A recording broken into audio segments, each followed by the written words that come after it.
The movie's far better than it looks. This cover does not do it justice. Legends of the Fall 1994 with Brad Pitt, Anthony Hopkins, and Aidan Quinn, and a slew of so many other characters. This movie takes place during the early 1900s. It's about a man named Tristan, Brad Pitt. Brad Pitt is Tristan, has two brothers. He goes to war, comes back, lives life, and life unfolds the way life does. This is an A-tier movie. A-tier, definitely A-tier. Is it rewatchable? Probably. It's a bit long. It is enjoyable. It is interesting. The cinematography is fantastic. It won the Academy Award for Best Cinematography in 1994. Now, I didn't even know that was a thing, but I read right here 1994 Academy Award, Best Cinematography. Cinematography is big for the film dudes or the movie buffs or the cinephiles, whatever the hell they want to call it.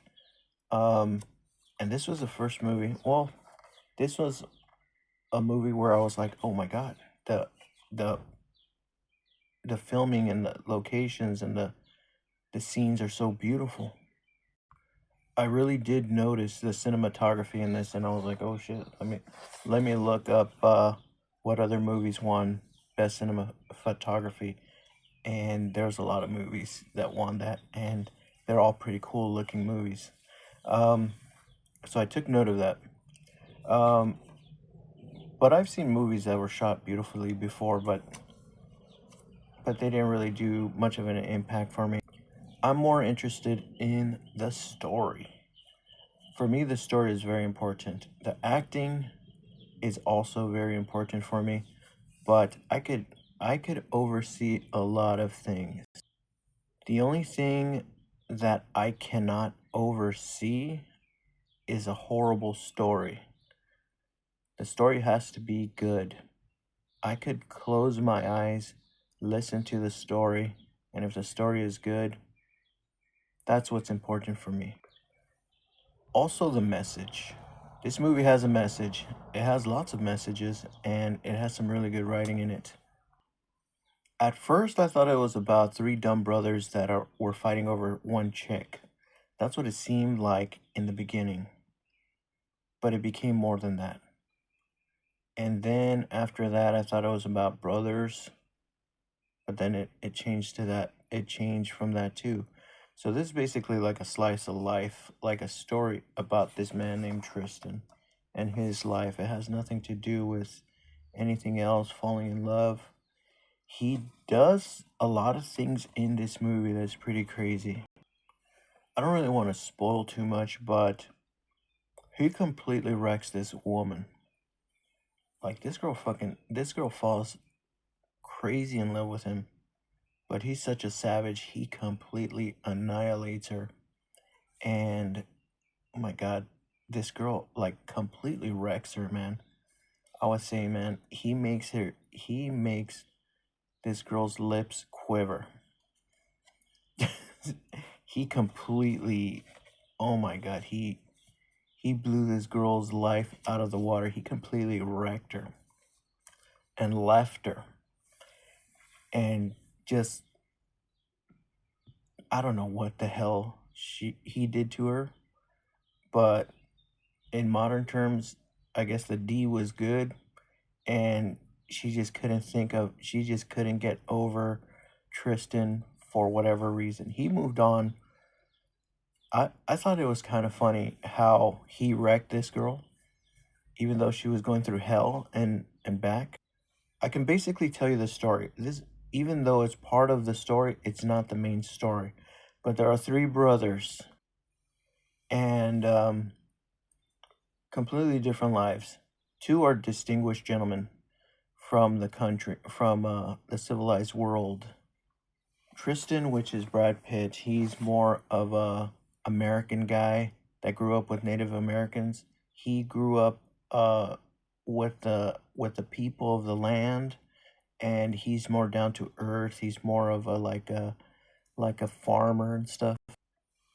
The other two, they went to college. They frickin' became these gentlemen that yes, my lady, and they play their little tennis with their knickers and their boots and all sort of like established gentlemen, English, properly mannered, and like his two brothers are complete douchebags, basically, that grew up the civilized American way.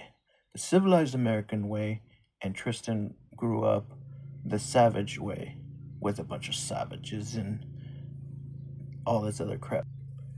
So one day the two brothers come to visit, and one of the brothers um, has a girlfriend, right?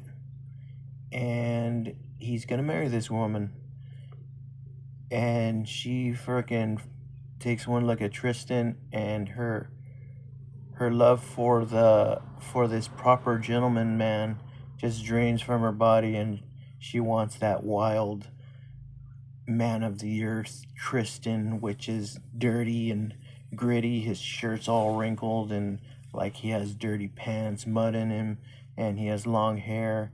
He ain't no proper English white American gentleman. And she just, things get so complicated. The movie is incredibly complicated. It's hard to summarize this movie.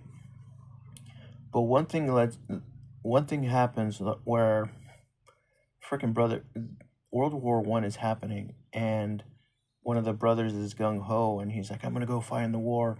We gotta do it. It's the American way, and all this stuff to fight for America. It's what's right. We're Americans, and we gotta fight. We gotta fight the Germans in World War One." So they all enlist in the army, right? Even Tristan, what a fucking idiot. He had nothing to do with that damn shit, but he enlisted, and the man that was girlfriends with the girl, he died in war. Well, I fucking spoiled the crap out of it. But if you watch it, they paint a better picture. And so Tristan comes back with the other brother, and they're like, "All right, let's go talk to Susie Q." And now the other brother that's all distinguished and the fine American gentleman with a suit and all this shit, like the proper American gentleman. He tries to go at Susan, but and Tristan, he don't give a crap. He's just minding his own business, and Susan goes after Tristan and ditches the fine rich gentleman, and the rich gentleman says, "All right, fuck it. You wanna go with Tristan, which is a savage. He don't have a job. He has no education. I'm an educated man, and all this crap." He's like, "Go ahead and be with him," and she does the dirty with Brad Pitt. And after that, you can tell in Brad Pitt's face that he just wanted to like hit it and quit it. He had no interest in Susan, and they were spending all this time together because they had nowhere to go. They were in the middle of the damn country, and there was just one house. There was no city, no nothing. It was just one house plopped right in the middle of the fields, and there was no cities because it was the early 1900s. And you could see in his face where he's like in this beautiful mountain, and she's just like, she's loving freaking showering with this man and bathing in the river and doing everything and worshiping this man. But his face is like, how the hell do I get the hell out of here? And I could see it in his face, like, man, what a mistake. I just wanted to hit it and quit it, and that's it. And so he has no choice, and he says, "Well, I'm gonna go into town, or I'm gonna go travel the world or something like that." And she's like, "I'll wait for you. I'll wait for you forever." And you could just see in his face, like, oh God, like I'm trying to give you like the clues of like, I don't want you, like I'm not trying to marry you, like you go live your life, go freaking join a club, or do something with your damn life, I'm not interested in you. And so he completely wrecks this woman. He leaves that place for like years, like 2, 3, 4 years, and she's been freaking soaking for 3, 4 years till finally finally the distinguished gentleman son comes and says, "All right, you can come live with me and you be my wife." And so they get married. She gets married with the other guy, but she's already wrecked by freaking Tristan. And it's the whole thing is comical in my eyes because he really did a number to the girl. Like, it's hilarious. I've seen it done. I've actually seen this done in real life where a guy, a man, and I've seen this with homeless men.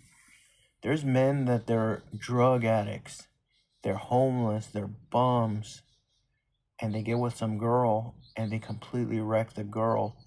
The girl falls so deeply in love with the guy, but the guy's just not interested in the girl, and it causes the girl to go crazy and to become a drug addict or to become insane. And I've seen this done. I don't even know what that is called.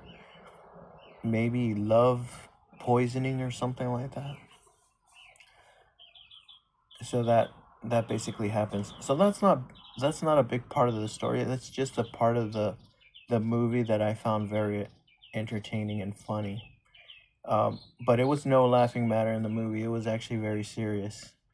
But this movie is pretty damn good. It's basically like an A tier movie. It was made in 1994, and the cinematography is phenomenal.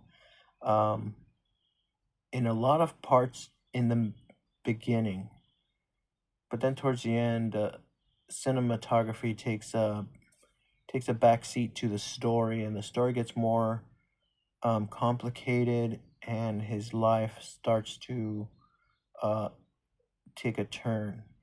So, if I were to summarize this movie, and I were to say anything about this, I would say that it's basically about a person's life on how life was simple and how it turned to shit because of humans. People ruined the world. Life was so simple and precious, and the only thing we had to worry about was wild animals attacking us like bears, right? But then as we got older, we had to worry about another type of wild animal, and that is humans. Humans were the wild animals that were more dangerous than bears. So it's basically like a movie about life was good, life was simple, and then humans came around and fucked everything up, created all these stupid laws, created all these problems, brought more humans into the mix, and now life is shit. It's an incredible story. Um, is it relatable? Kind of, because we all live in this world. We all live in this world, and we know that we are influenced by the government, and the government kind of screws us up. Like, the government writes all these laws that it wants, and we just have to abide by them. And sometimes these laws really screw up our damn lives.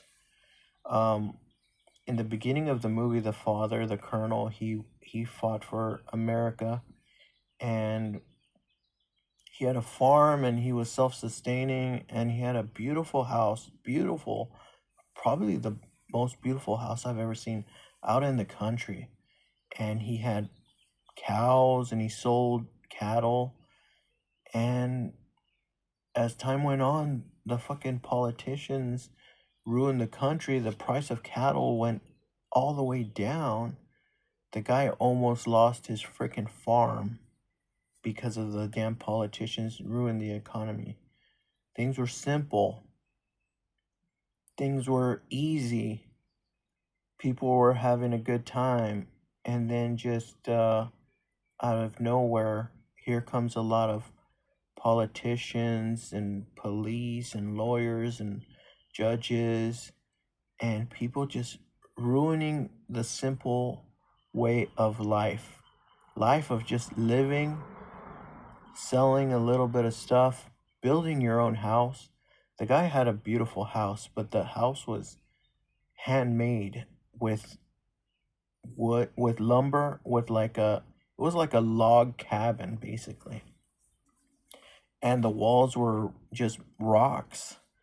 So big old rocks. So it was just like a man built his own mansion. And this was before building codes. He could build his house whichever way he wanted it, and life was so simple, and the earth was so beautiful. You could hunt, you buy a gun, you hunt some animal, you kill the animal, you eat bear, you live with your friends, you live with all your children, your wives. It's just like a good, happy, fun time. And then legislation comes, politicians come, senators come, mayors come, like all this government garbage and bureaucracy comes into the life and completely disrupts your good living. They create all these laws, they bring all these people. It's also kind of about like how immigration ruins a country. But in this immigration is talking about white people. The white people coming to immigrate to America. Like there was enough Americans in that time where everyone could have like a little ranch and little things. But they bought droves of, I think it droves of Irish people. I guess that the Irish in this movie were like the illegal Mexicans of today, or the people from Latin America. The Irish were the immigrants that were screwing things up because they were selling drugs. But in this movie, the drug is alcohol. So they were selling drugs, and it was in a time of prohibition where selling alcohol was illegal. So so distributing and selling alcohol in this time was illegal. Is like selling cocaine or fentanyl today. No alcohol allowed. And the people that were doing that were the Irish immigrants. So it's kind of funny. It kind of parallels life a little bit. Kind of tells you the government really screwing everybody up. We had the simple life, and government came and effed everything up, brought corruption, and mass migration kind of ruined this country. So it is a movie of fiction. It is not a real movie, but it is an entertaining story, and I see it as a entertaining story. I don't really take this as fact. I don't say this movie was the facts of life or the facts of living, that the world was actually like this, where in the 1900s it was simple and all that stuff. It's just like a fun, a really good story. And it's definitely rewatchable. The only problem is that it's not seasonal. So you could watch it whenever, whenever you want to watch it. You could probably watch it in about 2 years, once every 2 years, to remind you. If you want to watch a movie about how the government destroys the U.S., you can watch this one. But it's called Legends of the Fall. Has Brad Pitt, Anthony Hopkins, and Aidan Quinn. They all do an excellent job acting. And the movie is pretty complicated. and it's worth a watch, but just be warned that it's a long movie. It's about 2 hours long, but it is worth it. If you have 2.5 hours, just get yourself some popcorn, get your drinks ready, and really enjoy this movie. And this movie is pretty enjoyable. I don't think there's nudity in it. It is rated R, but it shows some lovemaking, but doesn't show. I don't think it shows any nudity. It shows nudity, but not like no nipples or anything like that. So it's a bit awkward. I wouldn't watch it with your family unless you wanted to. I would watch it with a spouse or a girlfriend or just by yourself. I think it's good by yourself because then it's not awkward. But if I were to watch this, I'd probably watch it with a female friend or something like that, or companion.